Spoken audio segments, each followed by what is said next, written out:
Samajwadi party के प्रत्याशी Bahujan Samaj party का सहयोग है। गठबंधन के प्रत्याशी आरएलडी साथ है और मैं कहूं कि ये महागठबंधन के प्रत्याशी हमारे हेमराज वर्मा जी, मंच पर उपस्थित पूर्व मंत्री हाजी रियाज साहब, मंच पर उपस्थित समाजवादी पार्टी के प्रदेश के अध्यक्ष नरेश उत्तम पटेल जी, बहुजन समाज पार्टी के प्रभारी बरेली मंडल सूरज सिंह जी, राष्ट्रीय लोकदल के उपाध्यक्ष मंजीत सिंह जी, बहुजन समाज पार्टी में रहे मंत्री अनीस अहमद साहब, मंच पर उपस्थित अमित यादव, आदरणीय बलवंत सिंह रामवालिया जी, पूर्व विधायक पीतम राम जी, गोपाल कृष्ण जी, पूर्व विधायक अतार रहमान साहब, और मैं कहूं कि बहुत सारे हमारे समाजवादी पार्टी के सभी नेता जो मंच पर उपस्थित हैं। दूसरे मंच पे भी हमें जिम्मेदार कार्यकर्ता और साथी दिखाई दे रहे हैं। सभी हमारे आदरणीय बुजुर्ग किसान भाई, नौजवान साथियों, पत्रकार बंधुओं, मैं सबसे पहले आप सबका बहुत बहुत धन्यवाद और आभार प्रकट करना चाहता हूं। वहीं मैं आप सबका आभारी भी हूं कि इतनी गर्मी में जहां धूप है, सर पे कुछ रखा होगा कि नहीं रखा है, उसके बावजूद भी आप इतनी बड़ी संख्या में आए हैं। मैं आप सबका बहुत बहुत आभारी हूं और मुझे पूरा भरोसा है कि जो लोग इतनी गर्मी में धूप में आशीर्वाद दे सकते हैं, तो जब वोट पड़ेगा तो अपने गांव में, घर में न जाने कितने मतदाताओं से हमारी पार्टी के और गठबंधन के प्रत्याशी की मदद करेंगे। इस मैदान में हम लोग पहले भी मिल चुके हैं। इस मैदान में हम और आप लोग कई बार मिले हैं। पहले जब आए थे तो यही इंटर कॉलेज हमें लाल रंग का दिखाई दे रहा था। याद होगा आपको, जो साथी यहां के होंगे, पत्रकार साथियों को याद होगा, ये लाल रंग का हुआ करता था। इसकी छतें जर्जर थीं, बहुत खराब हो गया था और समाजवादियों ने की नजर पड़ी, इसको भी ठीक कर दिया। कम से कम शुरुआत हो गई कि जहां पर पढ़ाई होती है वो इंतजाम किया है समाजवादियों ने। इसी तरह विकास का रास्ता खोला था समाजवादियों ने कि तरक्की और खुशहाली का रास्ता क्या है, उस दिशा में ले जाने का काम समाजवादी लोग कर रहे थे। लेकिन न जाने कौन सी बात कही भारतीय जनता पार्टी ने और सपने दिखाए, बड़े बड़े सपने दिखाए। न जाने अपने घोषणा पत्र में क्या क्या लिख दिया। जनता को भरोसा हो गया कि ये लोग कुछ बदलाव लाएंगे। अब 2019 आ गई, हम उनसे जानना चाहते हैं कि जो अच्छे दिन आने वाले और अच्छे दिन वाला जो घोषणा पत्र था वो कहां है, कोई हमें बताए। अच्छे दिन वाला घोषणा पत्र भारतीय जनता पार्टी का कहां है? अब अच्छे दिन पता ही नहीं कहां पर हैं। भारतीय जनता पार्टी तो नहीं ला पाई। कम से कम हम लोगों को बता दो कि अच्छे दिन कहां हैं, हम लोग चल करके पहुंच जाएंगे वहीं पर। अच्छे दिन आएंगे जब यहां से गठबंधन का प्रत्याशी जीत करके लोकसभा में खड़ा होगा, तब अच्छे दिन आएंगे। अच्छे दिन भूल गए हम। नौजवानों का करोड़ों नौकरी देंगे, नौकरी भूल गए। किसानों का 14 दिन में बकाया भुगतान हो जाएगा।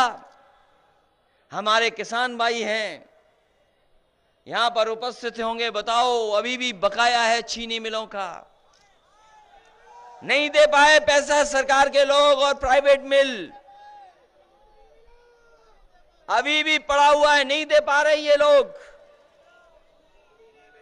बाबा मुख्यमंत्री जी आए थे कि नहीं आए थे? आने वाले होंगे तो उन्हें हिसाब किताब दे देना कि अभी भी बकाया है चीनी मिलों का। सब कुछ बकाया है। और ये जो घोषणा पत्र 2019 का इन्होंने जारी किया है, ये जो संकल्प पत्र नहीं है, ये भारतीय जनता पार्टी का धोखा पत्र है, हमें और आपको धोखा देने वाला पत्र है। कह रहे थे कि रुपया हमारा डॉलर से नीचे जा रहा है, डॉलर ऊपर जा रहा है। भारतीय जनता पार्टी ने ऐसा काम किया, नोटबंदी करा दी, सबके नोट जमा करा लिए। बताइए हमारे आपके सबके नोट जमा कराए कि नहीं कराए? और कहा कि काला धन आ जाएगा, भ्रष्टाचार खत्म हो जाएगा, बेईमानी खत्म हो जाएगी। और जब बैंकों में पैसा हमारा आपका जमा हो गया, वही लोग उनके खासम खास लोग हवाई जहाज पकड़ करके भारत छोड़ करके चले गए। हमारा आपका बैंकों में जमा पैसा था, हजारों करोड़ लेकर के चले गए। अगर ये बात आप जान गए हो, अगर ये बात जान गए हो आप, तो फिर तारीख का इंतजार कर रहे हो कि नहीं कर रहे हो जिस दिन वोट डालना है? और हमारे किसान खाद और यूरिया में भी चोरी की है, 5 किलो की है कि नहीं की है? तो आप लोग ऐसे ही थोड़ी बोल रहे हो, आपकी नौकरी चोरी हो गई, नौकरी चोरी हो गई, और जेब में से भी चोरी हो गई, सब जमा हो गया पैसा। व्यापारियों की जीएसटी से हुई चोरी के नहीं हुई, बताइए आप? तो जब आप जान गए हो, तो हमारी आपकी जिम्मेदारी बनती है। ये बात अगर जान गए हो आप, तो हमारी आपकी जिम्मेदारी बनती है कि चौकीदार की इस बार हम लोग चौकी छीन लें। और चौकी छीनेगी कि नहीं छीनेगी, पीलीभीत वालों हमें बताओ? या फिर इन्हीं के चक्कर में पड़े रहोगे, चौकीदारों के चक्कर में? और जो हमारा असली चौकीदार गांव वाला है, उसका कोई हाल नहीं लेने वाला है। कोई हमारा गांव का चौकीदार या जानता होगा तो हम उसको बता दीजिए कि इन्होंने तो नहीं सम्मान दिलाया है चौकीदार को हमारे गांव के। समाजवादी सरकार जब जब बनी है उनको सम्मान दिया है, और आने वाले समय में केंद्र सरकार बनेगी समाजवादियों के और गठबंधन के सहयोग से, तो उन चौकीदारों को सम्मान देने का काम करेंगे।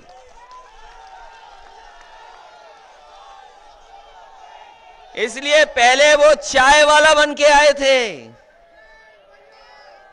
चाय वाला बन करके आए थे, और अब चौकीदार बन करके आए हैं। आप सावधान हो कि नहीं सावधान हो, बताओ?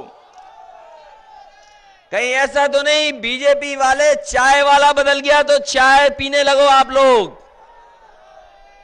सुना है यहां पर चाय वाले बदल गए हैं, कहीं और चाय बना रहे थे। ये सुल्तानपुर में चाय बना रहे थे क्या? तभी तो सुल्तानपुर वाले इंतजार कर रहे हैं कि जिन्होंने खराब चाय बनाई है वो हैं कहां पर? आपके यहां आ गए? ये क्या आपके यहां आ गए? बताओ। जब खराब चाय वहां बनाई तो यहां कैसी चाय मिलेगी आप बताओ? और पीलीभीत के लोग तो हमें जानते हैं, मेहनत करने वाले लोग हैं, ये दूध वाले लोग हैं, चाय वाय के चक्कर में कम पड़ेंगे।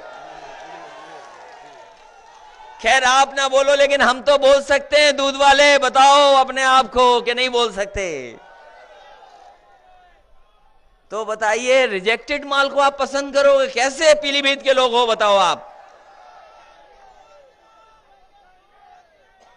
वो सुल्तानपुर से रिजेक्ट हो चुके हैं।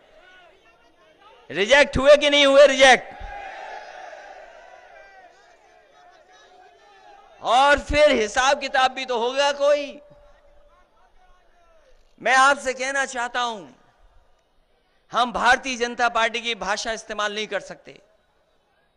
वो चाहते हैं कि हम भाषाओं में उलझ जाएं, हम असली मुद्दों पे बहस ही ना करें।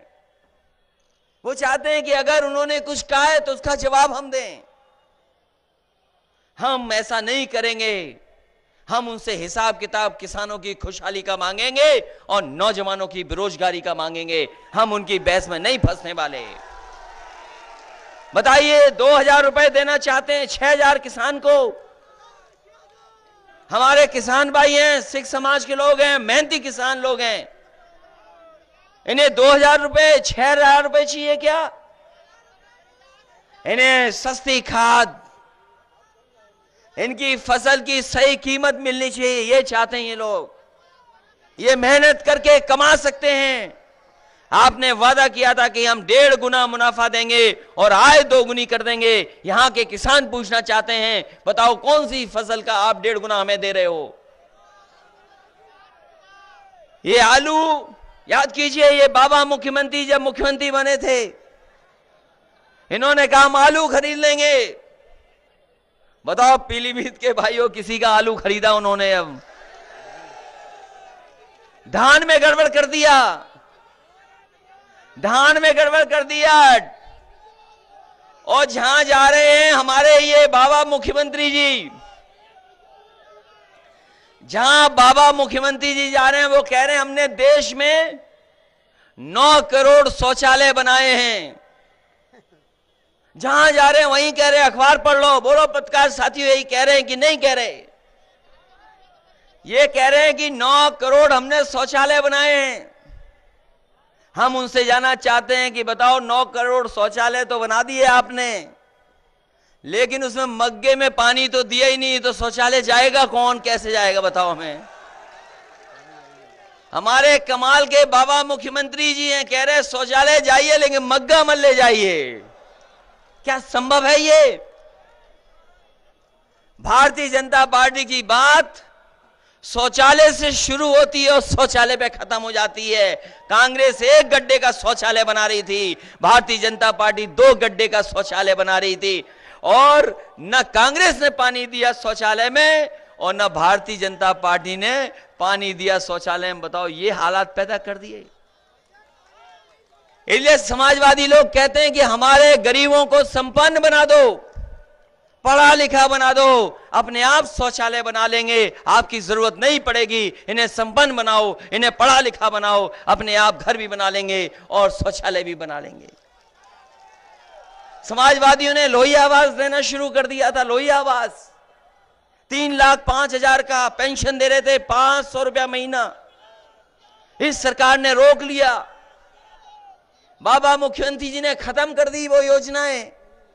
हम आपसे कहना चाहते हैं, ये दिल्ली की सरकार दावा करती है कि पैसा बहुत है उनके पास, खजाना है। हम गरीबों को घर अगर देंगे तो 3 लाख से ज्यादा पैसे का गरीबों को घर बनाने का काम करेंगे। और बिजली का भी इंतजाम होगा, सोलर पैनल भी होगा। सोलर पैनल भी होगा जिससे बल्ब जल जाए, पंखा चल जाए और जरूरत पड़े तो टीवी और मोबाइल भी चार्ज हो जाए। ऐसा इंतजाम समाजवादी लोग गरीबों के लिए करेंगे। आपको बिल नहीं देना पड़े बिजली का। बिल बताओ कितने महंगे हो गए बिजली के। 1 यूनिट नहीं बनाई। हम पत्रकार साथियों बड़ी जिम्मेदारी के साथ कहना चाहते हैं, ये जो प्रचार करें कि गांव गांव बिजली लगा दी, ये समाजवादियों की समय से शुरू की गई योजना है जो लगातार काम कर रही है। बिजली आ गई, लगाई जा रही है। समाजवादियों ने शुरू किया था बड़े पैमाने पर। हम उनसे जानना चाहते हैं, बताओ पूरे प्रदेश में अगर एक भी ट्रांसमिशन लाइन लगाई हो, एक भी बिजली बनाने का कारखाना 1 मेगावाट भी बनाया हो तो बताओ हमें। 1 मेगावाट भी बिजली नहीं बनाया। ना ट्रांसमिशन लाइन, जब बिजली बनेगी नहीं आएगी कैसे तार से? समाजवादियों ने कम से कम बुनियादी जो ढांचा होता है बिजली का उसको बेहतर करने का काम किया। ये एम्बुलेंस चला रहे हैं जो गरीबों के लिए, 102 108 समाजवादियों की देन है। बाबा मुख्यमंत्री जी आए, एम्बुलेंस भी पुतवा दी, समाजवादी शब्द हटवा दिया। लेकिन इस बार हमारी जनता तैयार है, महागठबंधन को जिताने के लिए समाजवादी अपने आप लिख जाएगा यहां पर। और बड़ी मेहनत से पुलिस के लिए काम किया, 100 नंबर दिया। और पुलिस का 100 नंबर इसलिए दिया कि हमारे गरीब अगर खेत में हैं, कहीं हैं, झगड़ा हो गया, पानी को लेके झगड़ा हो गया, आबादी को लेके झगड़ा हो गया, या कोई बातचीत करते करते कुछ झगड़ा हो गया, और अगर 100 नंबर मिला देते थे तो उसकी मदद करने के लिए पहुंच जाती थी पुलिस। इसलिए इंतजाम किया था। दुनिया का सबसे बेहतरीन व्यवस्था दी ये 100 नंबर। फोन करो पुलिस पहुंचे। लेकिन हमारे बाबा मुख्यमंत्री ने ये 100 नंबर वाली पुलिस भी गड़बड़ कर दी। पता नहीं क्या कर रही है पुलिस 100 नंबर वाली। वो बुराई यहां भी आ गई क्या जो और जगह है? आ गई होगी बुराई। ये बाबा मुख्यमंत्री जी ने 100 नंबर भी हमारी पुलिस का खराब कर दिया।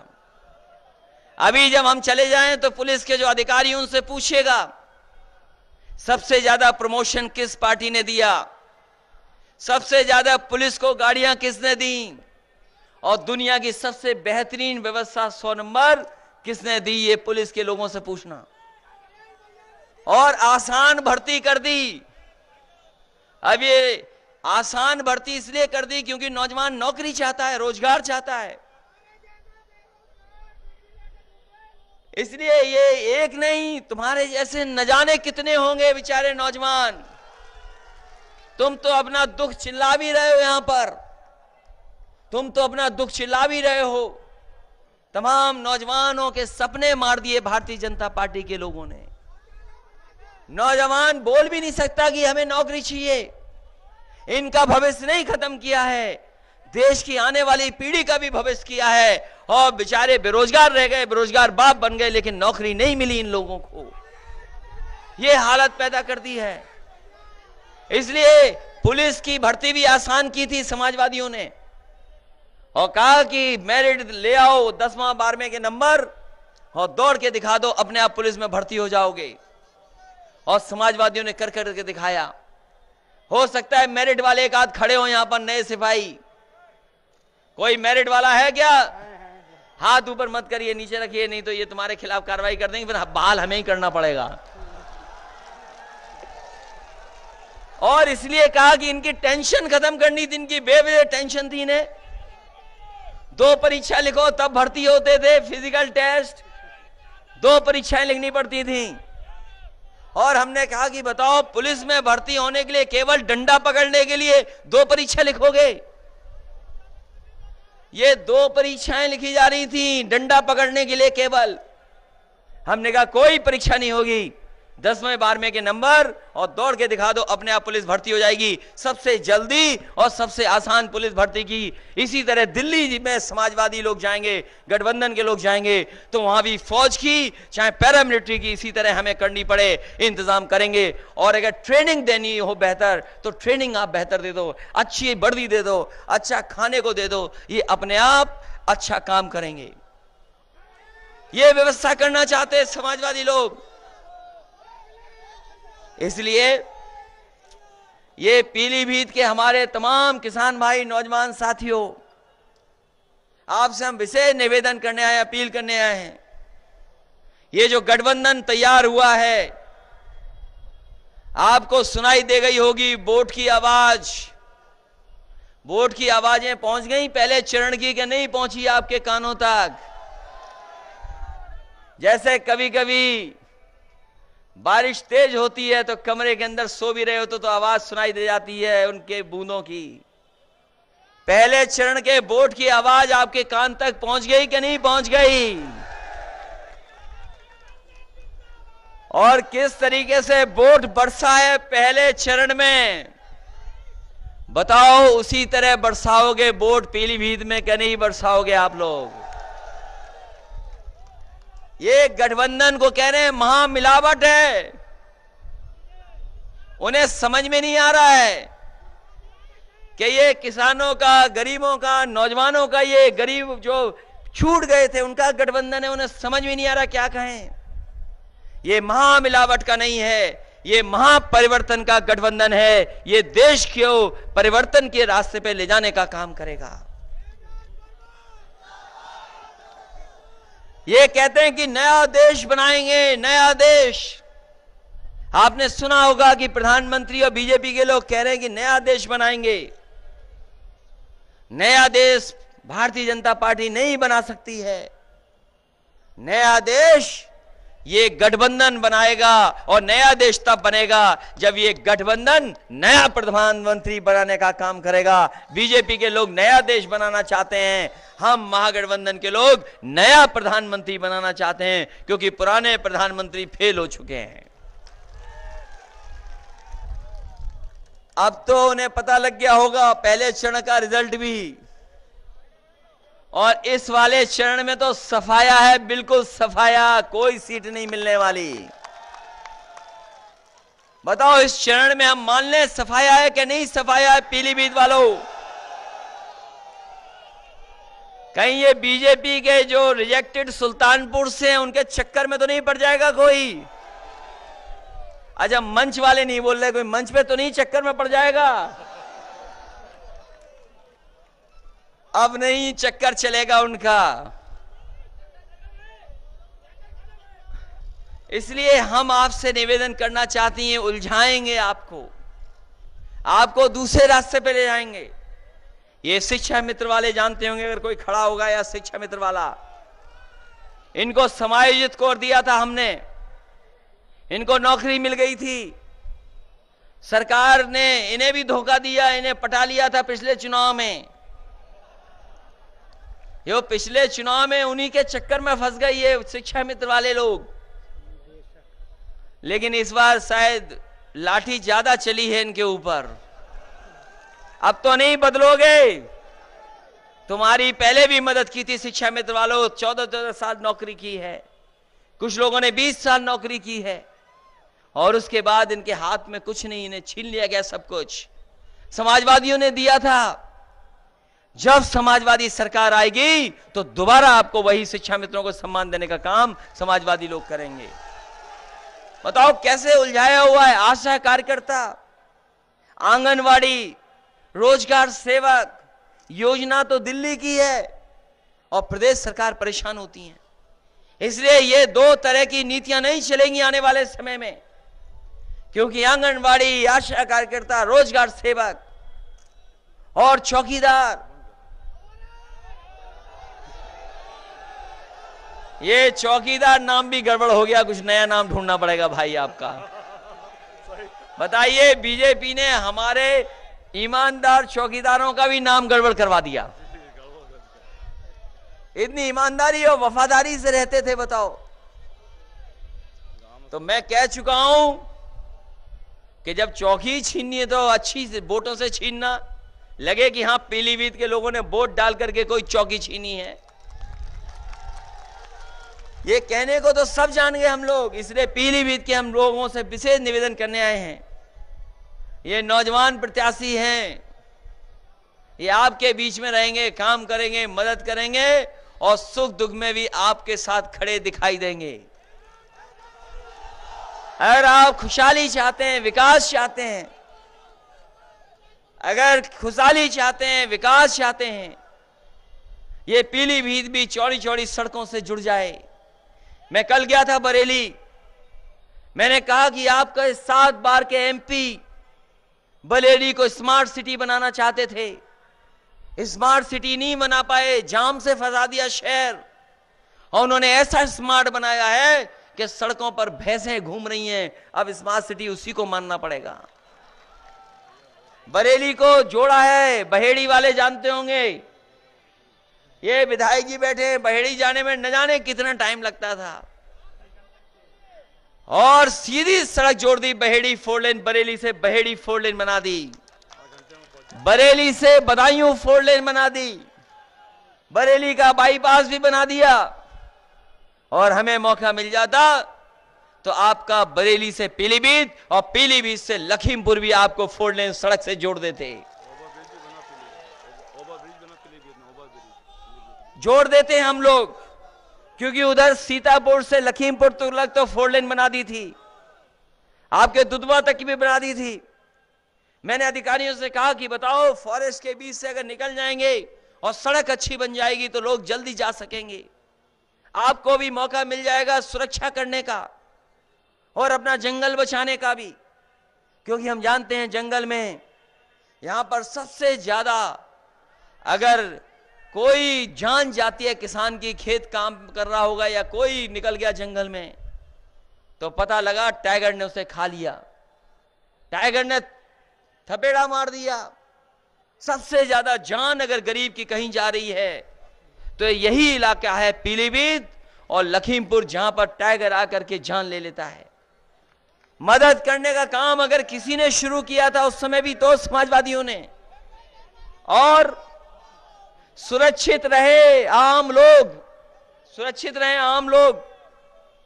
बताओ, ये सरकार टाइगर को नहीं रोक पा रही और 56 इंच का सीना लिए घूम रहे हैं, टाइगर को सुरक्षित नहीं कर पा रहे, जंगल को सुरक्षित।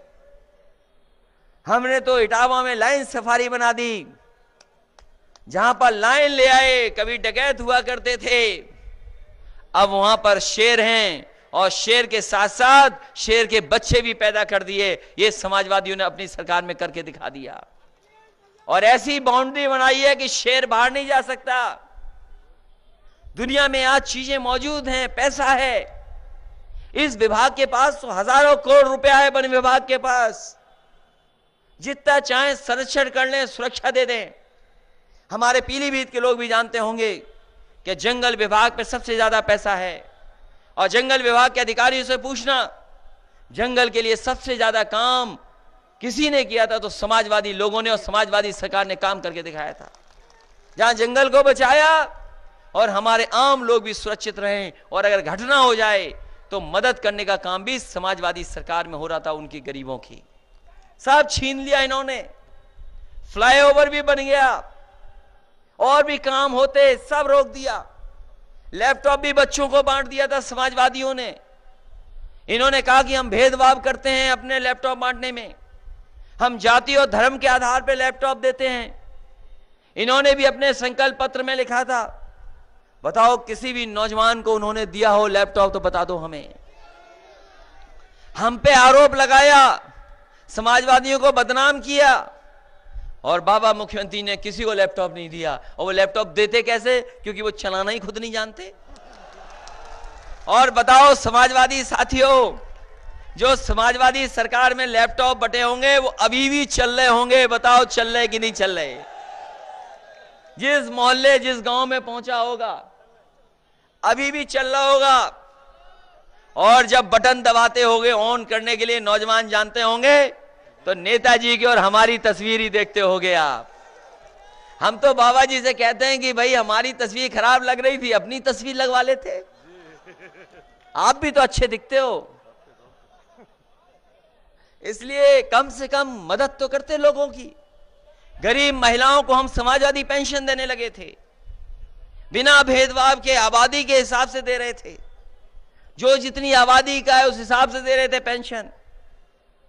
लेकिन वो पेंशन भी रोक ली। इसलिए हम गरीब माताओं बहनों से कहना चाहते हैं, हमने अपने घोषणा पत्र में लिखा था कि समाजवादी लोग आएंगे तो उनको दुगनी कर दी जाएगी पेंशन। अब हम कहना चाहते हैं, दिल्ली में जा रहे हैं, कांग्रेस तो 6000 का सपना दिखा रही है, हम लोगों ने तो 500 करके दिखाया था। चाहे वो विकलांग हो, चाहे विधवा पेंशन हो, सबको 3000 रुपए से ज्यादा देने का काम समाजवादी लोग करेंगे। जिस तरीके से समाजवादी पेंशन देते थे, अपनी माताओं बहनों का सम्मान देने का काम करेंगे। इसलिए विकास के रास्ते पे चलिए। ये नफरत की तरफ ले जा रहे हैं। पीलीभीत से अच्छी संस्कृति कहां मिल सकती है, जहां हर समाज के लोग मिलजुल करके रह रहे हैं, जहां हमारे सिख भाई हैं जिनके गुरुद्वारे हैं, वही हमारे मुसलमान भाइयों की जाम मस्जिद भी है, जहां हमारे हर जाति के लोग मिलकर के रहना चाहते हैं। हमारे सिख भाइयों की ताकत है कि अभी ब्रिटेन को कहना पड़ा कि उन्हें जलियांवाले बाग में गलती की थी, ये हमारे सिख भाइयों की ही ताकत है। आपने अखबार पढ़ा होगा, हमारे ये जानते होंगे आलू वालिया जी, रामू वालिया जी जानते होंगे। बताओ ब्रिटेन में कहना पड़ा कि नहीं कहना पड़ा उनके प्रधानमंत्री को? हाँ, उन्होंने मांगना पड़ा। वो इसलिए उन्होंने गलती मानी क्योंकि सिख समाज के लोग मेहनत कर करके न केवल भारत में बल्कि दुनिया में पहुंच गए हैं, और जहां भी हैं वो सम्मान का जीवन जी रहे हैं और संघर्ष कर करके उस समाज के साथ बराबर से खड़े हो गए हैं। कोई दुनिया में इतना तरक्की नहीं किया होगा। ये इसीलिए गुजरात के लोग आपको नहीं देख सकते, आप लोग आगे बढ़ रहे हो, आप लोग आगे बढ़ रहे हो, और आप ही किसान हो, इसीलिए वो 1.5 गुना और 2 गुना नहीं देना चाहते, आय 2 गुना नहीं करना चाहते हैं। इसलिए हम आपसे विशेष निवेदन करने आए हैं पीलीभीत के लोगों। कहां अदला बदली के चक्कर में पड़ रहे हैं लोग, जनता सब समझती है। कोई यहां रिजेक्ट था, कोई वहां रिजेक्ट था, यही तो बात थी। बताओ, अगर आपने नहीं पीलीभीत के लोगों ने पसंद किया तो नहीं बुला लो, उन्हें ही बुला लो, उन्हें ही लड़ने दो यहां पर। इसका मतलब पीलीभीत की जनता को नया पसंद है, कोई नई पार्टी पसंद है, तभी नया प्रधानमंत्री बनेगा जब नया लोकसभा में पहुंच के जाएगा महागठबंधन का। इसीलिए हमने कहा कि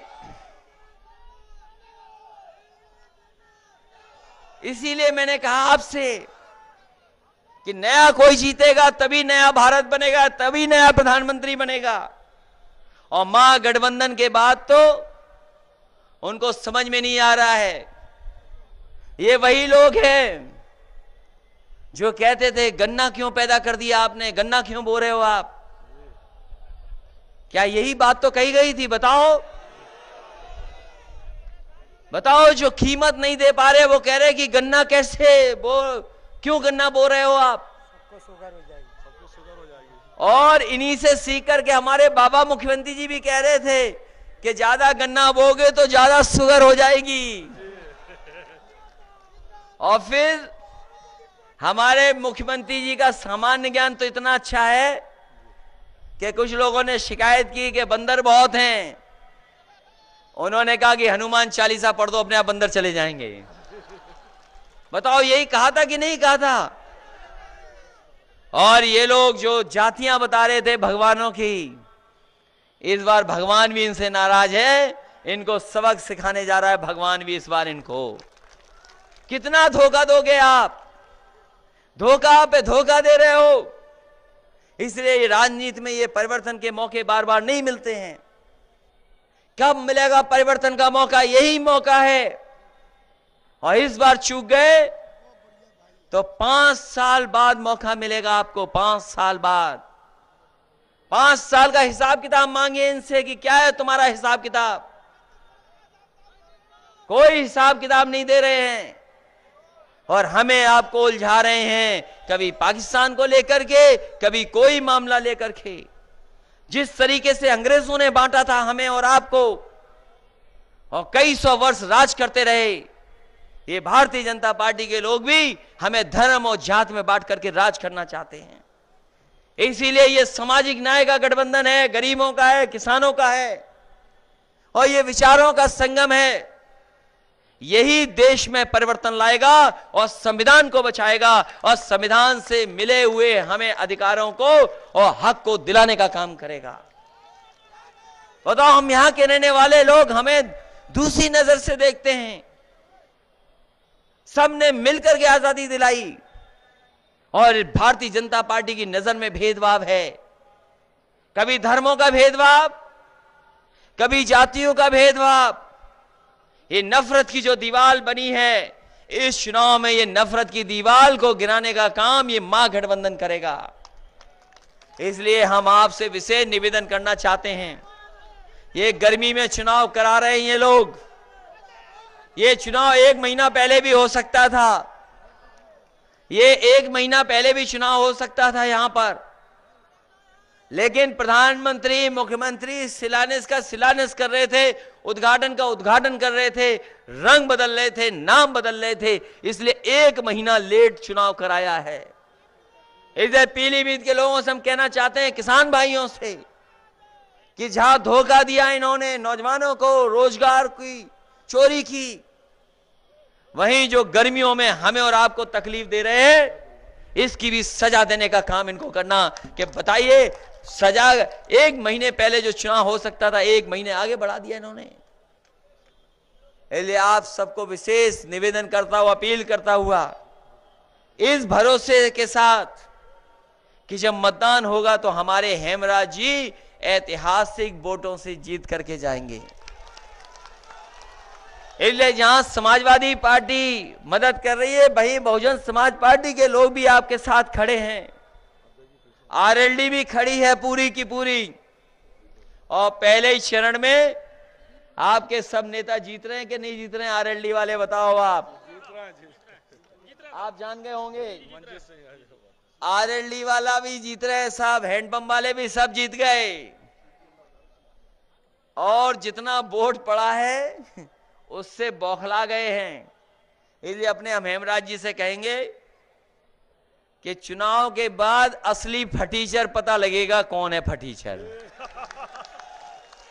अभी मत उनके चक्कर में फंसिए, वो तो चाहते ही हैं कि हम उलझ जाएं उनसे, क्योंकि उन्होंने हमारे लिए भी कुछ कहा, नेताजी के लिए भी कुछ कहा, और हम तो कहेंगे उनसे कि जिस तरीके से धोखा देने का काम कर रहे हैं आप, इसका हिसाब किताब सब जनता देगी। हम सब कुछ जनता पे छोड़ रहे हैं।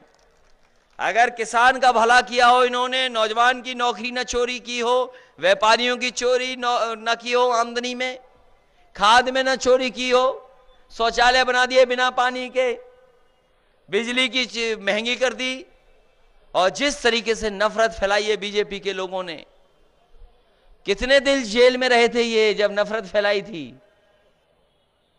कितने दिन जेल में रहे थे? एटा जेल में, एटा जेल में भी हो आए हैं, ये पता होगा आपको। एटा जेल में रहे थे तो रोते थे शायद। 1 महीना रासुका लगी यही गठबंधन था जिसने जेल की हवा खिलवाई थी यही।